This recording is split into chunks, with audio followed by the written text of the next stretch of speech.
दोस्तों, जो भी कुछ होता है वो हमारे भले के लिए होता है। टॉल्स्टॉय ने एक छोटी सी कहानी लिखी है।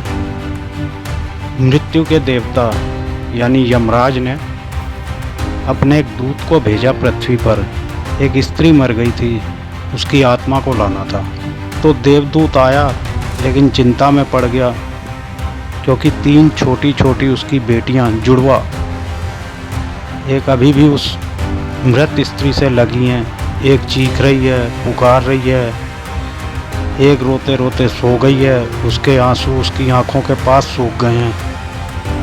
3 छोटी जुड़वा बच्चियां और स्त्री मर गई, माँ मर गई और कोई देखने वाला नहीं है।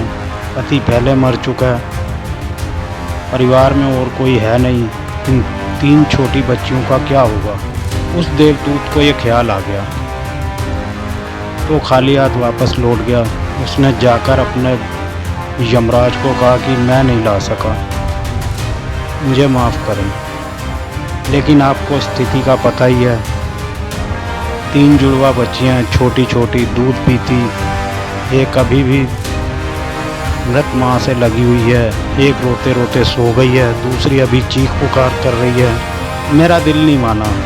क्या ये नहीं हो सकता कि इस स्त्री को कुछ दिन और जीवन के दे दिए जाएं? कम से कम लड़कियां थोड़ी बड़ी हो जाएं, कोई देखने वाला नहीं है।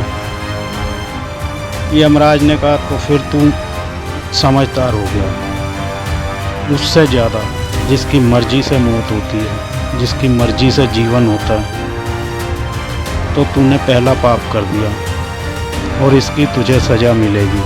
और सज़ा ये है कि तुझे पृथ्वी पर चले जाना पड़ेगा और जब तक तू 3 बार ना हंस ले अपनी मूर्खता पर, तब तक वापस नहीं आ सकेगा। इसे थोड़ा सा समझना। 3 बार ना हंस लेगा अपनी मूर्खता पर, क्योंकि दूसरे की मूर्खता पर तो अहंकार हंसता है। जब तुम अपनी मूर्खता पर हंसते हो तब अहंकार टूट जाता है। देवदूत को लगा नहीं, वो राजी हो गया दंड भोगने को। लेकिन फिर भी उसे लगा कि सही तो मैं ही हूँ और हंसने का मौका कैसे आएगा। उसे रशिया की ज़मीन पर फेंक दिया गया। एक चमार था वहाँ। सर्दियों के दिन आ रहे थे और बच्चों के लिए कोट और कंबल खरीदने शहर गया था कुछ रुपए इकट्ठे करके। जब वो शहर जा रहा था तो उसने राह के किनारे एक नंगे आदमी को पड़े हुए ठिठुरते हुए देखा। वो नंगा आदमी वही देवदूत जो पृथ्वी पर फेंक दिया गया था। उस चमार को दया आ गई और बजाय अपने बच्चों के लिए कपड़े खरीदने के उसने इस आदमी के लिए कंबल और कपड़े खरीद लिए। इस आदमी को कुछ खाने पीने को भी ना था, घर भी नहीं था, छप्पर भी नहीं था जहाँ रुक सके। तो चमार ने कहा अब तुम मेरे साथ ही आ जाओ, लेकिन अगर मेरी पत्नी नाराज़ हो, जो कि वो होगी ही क्योंकि बच्चों के लिए कपड़े खरीदने आया था, वो पैसे तो खर्च हो गए, वो अगर नाराज़ हो, चिल्लाए, तो तुम परेशान मत होना, थोड़े दिन में सब ठीक हो जाएगा। उस देवदूत को लेकर चमार घर वापिस आ गया। ना तो चमार को पता है कि देवदूत घर में आ रहा है, ना पत्नी को पता है। जैसे ही देवदूत को लेकर चमार घर में पहुंचा, पत्नी तो एकदम पागल हो गई, बहुत नाराज़ हुई, बहुत चीखी चिल्लाई और देवदूत पहली दफ़ा हंसा। चमार ने उससे कहा हंस क्यों रहे हो, क्या बात है? उसने कहा मैं जब 3 बार हंस लूँगा तब बता दूँगा। देवदूत हंसा पहली बार क्योंकि उसने देखा कि इस पत्नी को पता ही नहीं है कि चमार देवदूत को घर में ले आया, जिसके आते ही घर में हज़ारों खुशियाँ आ जाएंगी। लेकिन आदमी देख ही कितनी दूर तक सकता है। पत्नी तो इतना ही देख पा रही है कि एक कंबल और बच्चों के कपड़े नहीं बचे। जो खो गया है वो देख पा रही है, जो मिला है उसका इसे अंदाज़ा ही नहीं है। मुफ्त घर में देवदूत आ गया, जिसके आते ही हज़ारों खुशियाँ आ रही हैं जल्दी ही, क्योंकि वो देवदूत था। 7 दिन में ही उसने चमार का सब काम सीख लिया और उसके जूते इतने प्रसिद्ध हो गए कि चमार महीनों के भीतर धनी होने लगा। आधा साल होते होते तो उसकी ख्याति सारे लोक में पहुंच गई कि उस जैसा जूते बनाने वाला कोई भी नहीं, क्योंकि वो जूते देवदूत बनाता था। सम्राटों तक के जूते वहाँ बनने लगे। धन अपरंपार बरसने लगा।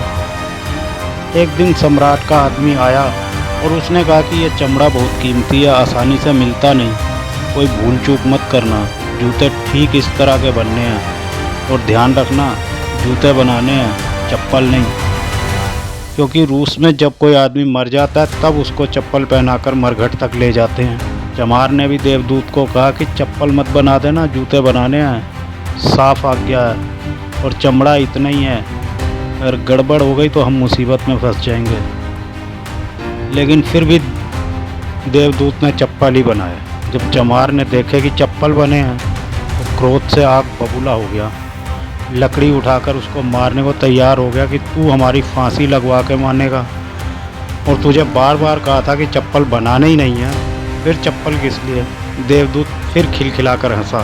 तभी सम्राट का आदमी घर से भागा हुआ आया। उसने कहा जूते मत बनाना, चप्पल बनाना, क्योंकि सम्राट की तो मृत्यु हो गई है, भविष्य अज्ञात है, सिवाय उसके और किसी को पता नहीं। और आदमी तो अतीत के आधार पर निर्णय लेता है। सम्राट जिंदा था तो जूते चाहिए थे, मर गया तो चप्पल चाहिए। तब वो चमार उसके पैर पकड़कर माफ़ी मांगने लगा कि मुझे माफ़ कर दो, मैंने तुझे मारा। पर उसने कहा कोई अर्ज नहीं, मैं अपना दंड भोग रहा हूँ। लेकिन वह हंसा आज दोबारा। चमार ने फिर पूछा कि हंसी का कारण। उसने कहा जब 3 बार हंस लूँगा तो बताऊँगा। दोबारा हंसा इसलिए कि भविष्य हमें पता ही नहीं है, इसलिए हम आकांक्षाएं करते हैं जो कि व्यर्थ हैं, जो कभी पूरी नहीं होंगी। हम मांगते हैं जो कभी मिलेगा नहीं, क्योंकि कुछ और ही तय है। हमसे बिना पूछे हमारी नियति घूम रही है और हम बेकार ही बीच में शोरगुल मचा रहे हैं। इसलिए चप्पल और हम जूते बनवाते हैं। मरने का वक्त करीब आ रहा है और ज़िंदगी का हम प्लान कर रहे हैं। तो देवदूत को लगा कि वे बच्चियाँ, मुझे क्या पता भविष्य उनका क्या होने वाला है। मैं नाहक की बीच में आ गया। और तीसरी घटना घटी कि एक दिन 3 लड़कियां आई, जवान। इन तीनों की शादी हो रही थी और इन तीनों ने जूतों के ऑर्डर दिए कि उनके लिए जूते बनाए जाएं। एक बूढ़ी महिला उनके साथ आई थी जो बहुत धनवान थी। देवदूत पहचान गया ये वही 3 लड़कियां हैं जिनको मरी हुई माँ के पास छोड़ गया था और जिसकी वजह से वो ये सज़ा भोग रहा है। ये सब स्वस्थ हैं, सुंदर हैं। उसने पूछा कि क्या हुआ, वो बूढ़ी औरत कौन है।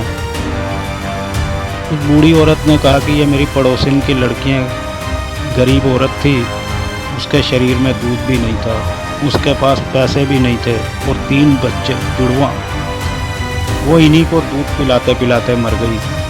लेकिन मुझे दया आ गई, मेरे कोई बच्चा नहीं है और मैंने इन तीनों बच्चियों को पाल लिया। अगर माँ जिंदा रहती तो ये तीनों बच्चियाँ गरीबी भूख दरिद्रता में बड़ी होती। माँ मर गई, इसलिए ये बच्चियाँ तीनों बहुत बड़े धन वैभव में, संपदा में पली और अब उस बूढ़ी की सारी संपदा की यही 3 मालिक हैं और इनका सम्राट के परिवार में विवाह हो रहा है। देवदूत तीसरी बार हंसा और चमार को उसने कहा कि ये 3 कारण हैं। भूल मेरी थी, नियति बड़ी है और हम उतना ही देख पाते हैं जितना देख पाते हैं। जो नहीं देख पाते वो बहुत बड़ा है उसका, और हम जो देख पाते हैं उससे हम कोई अंदाज़ा भी नहीं लगा सकते जो होने वाला है, जो होगा।